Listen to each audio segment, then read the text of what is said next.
start by saying this. Timothy Bradley is a straight up hater, bruh. Hater of Xander Zayas. And anybody that is not Camp Terrence Bud Crawford. He's a straight up hater. Let me start the video by that. Oh, he didn't throw a jab enough. Oh, he didn't cut the ring off enough. Oh, he didn't do this. He did that. Yo, if you were listening to Timothy Bradley and ain't know nothing about the sport of boxing, you would think that Xander Zayas es un bon que no hizo nada. No hizo. Hey, Timothy Bradley, mira, my friend, éntrate un dedo por la nalga tuya sin vaselina, mi hermano. Hey, he's a hater, my friends. He's a hater. Now let me do the video how it was supposed to be intended to do the video. Let's proceed. Puerto Rico! Shout out to Xander Zayas. Shout out to all the Puerto Rican fans that was out here in Madison Square Garden, San Juan, Bayamon, Aguadilla, Carolina, San Juan. Shout out to all the Boricuas out there. You already know tomorrow's the Puerto Rican Day Parade out here in 5th Avenue, New York City. Shout out to Xander Zayas, beating Patrick Teixeira, former WBO junior middleweight champion of the world. Great step-up victory, great step-up fight. And I'm not going to say that he made a statement.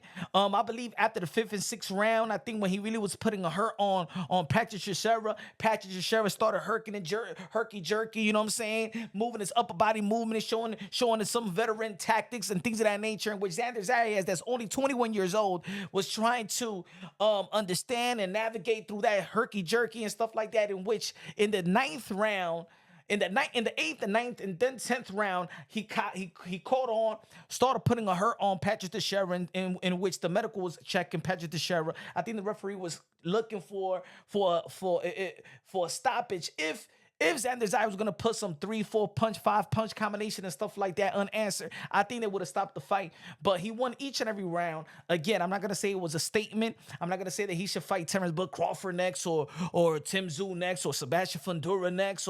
But I believe Xander Zayas versus Charles Conwell next will be perfect. Xander Zayas versus Josh Kelly will be perfect. Xander Zayas versus Conor Benn will be perfect, in my opinion.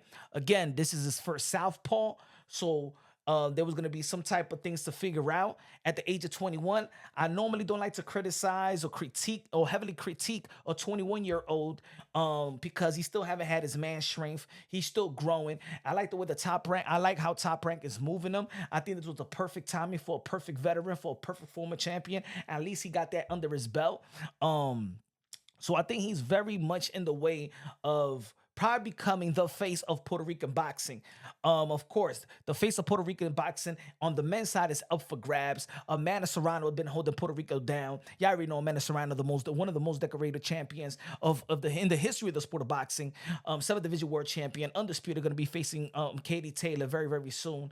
But we don't know who's gonna be the face though, right? Is it gonna be Subriel Matias? Is gonna be performing next week in Puerto Rico versus Liam Paru? I think a lot of people right now is looking at Subriel Matias, looking at Xander Zayas, maybe Edgar Berlanga from New York City, Brooklyn.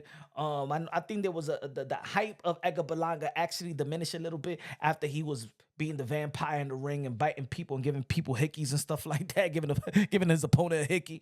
But shout out to all the Puerto Rican fighters and stuff like that. Puerto Rican boxing is emerging right back again, and it's good to see the Xander Zayas get that date, get the Puerto Rican date in Madison Square Garden. That's the Codo Day, the Trinidad date. And then next week, we got Subriel Matias. I'm predicting that Subriel Matias, El Matatán de Puerto Rico, is going to beat Liam Paru. I believe, and it's unfortunate he's going to be fighting on the same date that Gervonta Tank Davis is going to be fighting Frank Martin. David Benavidez is going to be fighting Alexandra around the same time. But I think that Subriel Matias versus Liam Paru, in my opinion, is a more important fight. Is an actual real. I'm not going to say a real championship. It is a championship fight, and Gervonta Tank Davis is a championship fight. But I look at Subriel Matias more as the champion, in which Gervonta Tank Davis got not elevated, but there was no more WBA champion because Devin Haney moved to the 140-pound division. But I think that Liam Paru and the Subriel Matias fight is probably more important, more difficult in my opinion. So there's gonna be two monsters on the same weekend. That's good. In terms of Xander Zayas, again, I think he got a lot of room to grow, a lot of room to get stronger. He's only 21 years old. Let's not forget that the youngest the youngest champion. Maybe because the history of Puerto Rico boxing, because people don't want to look at the age, because of course we're spoiled by Wilfred Benitez being the youngest champion ever in the sport of boxing, and winning the champion at the age of 17. And look at what Mike Tyson was doing at the age of 21. People forget that, they think that those were special type of fighters at that certain age. Not everybody could be Wilfred Benitez. Not everybody could be Mike Tyson. Not everybody become undisputed by the age of 20, 21. And I think that probably certain fighters in the history of the sport of boxing have spoiled us. Again, he's only 21 years old. I'm not going to heavily critique him. I think he could get a lot better, but he is a mature fighter. I like his punch selection. Again, this was the first southpaw, and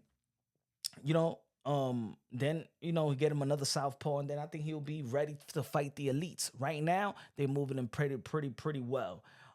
His resume looking up to par. He's putting rounds in. He got good decent power. The adult strength power is going to come through fruition. This is a deep division, one of the deepest division, or probably the most deepest division in the sport of boxing, the 154-pound division. I mean, like, you could flip it. You could put the number 1 versus the number 6, and if the number 6 don't come heavily prepared to fight the number 1, he probably could lose. Again, we got Terrence Bud Crawford, Earl Spence, Erickson Lubin. I think a good matchup between Xander Zayas and also Jesus Ramos, Puerto Rican versus Puerto Rican versus Mexican. I think that would be a great fight, and a good turnout in Madison Square Garden, or maybe in the West Coast as well. Maybe that's a good fight. So the 3 fights that I think to the stepping, I think it will be Charles Conwell, it will be a Josh Kelly, or a Jesus Ramos. Maybe Erickson Lubin, but I think right now Erickson Lubin, I think will be a tough fight for Xander Zayas, in my opinion, right now. But maybe Erickson Lubin as well. They haven't become a champion, but all those guys are right there to become one, or challenge to become a world champion. I think 2 more fights, and I think that he's ready to fight the likes of maybe Tim Tszyu. I would like to see a fight with him, with Virgil Ortiz as well. But those are the 3 names, or the 2-3 names that I mentioned earlier. I think is realistic, in my opinion, as his next possible matchup, a respectable one. Let me know what y'all think, man. Y'all already know this Punch Run Boxing, a.k.a. Mr. Moonshine himself, El Adobo, El Sazón, El Borracho, El Pastor de Boxeo. Y'all already know it's Puerto Rican Day, it's Puerto Rican weekend. We're partying out here. Si te quieres divertir, con el canto y con primón.